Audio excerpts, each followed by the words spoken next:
અરવલ્લી જિલ્લા પોલીસ વડા શ્રી મનોહરસિંહ જાડેજા સાહેબનાઓની સૂચના અને માર્ગદર્શન મુજબ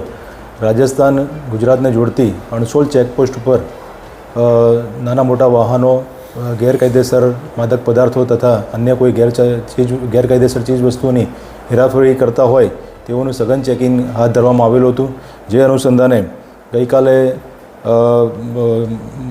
શામળાજી પોલીસ સ્ટેશનના પોલીસ ઇન્સ્પેક્ટર શ્રી SS માલ તથા તેમની ટીમ વાહન ચેકિંગ કરી રહી હતી। તે દરમિયાન એક શંકાસ્પદ Hyundai venue car number GJ2DE 5301માં ચાલક આવેલા એને ઉતારીને એને પૂછપરછ કરતાં એની વર્તણૂક શંકાસ્પદ લાગતા ગાડીનું ચેકિંગ કરતાં એના ગાડીના આગળના બોનેટના ભાગેથી 2 કાપડની થેલીઓ અલગ અલગ થેલીઓમાં 500ના દરના કુલ 42 બંડલ, એ જે એક બંડલમાં 500ના દરના 5 બંડલો હતા તે નાણાં મળી આવેલા હતા। જે બાબતે તેની પાસે આધાર પુરાવા માગતા તે કોઈ ચોક્કસ જવાબ આપેલ નહીં અને એની વર્તણૂક શંકાસ્પદ જણાતા આ પૈસા અંગે આધાર પુરાવા ના મળતા કુલ રૂપિયા 1,05,00,000નો મુદ્દામાલ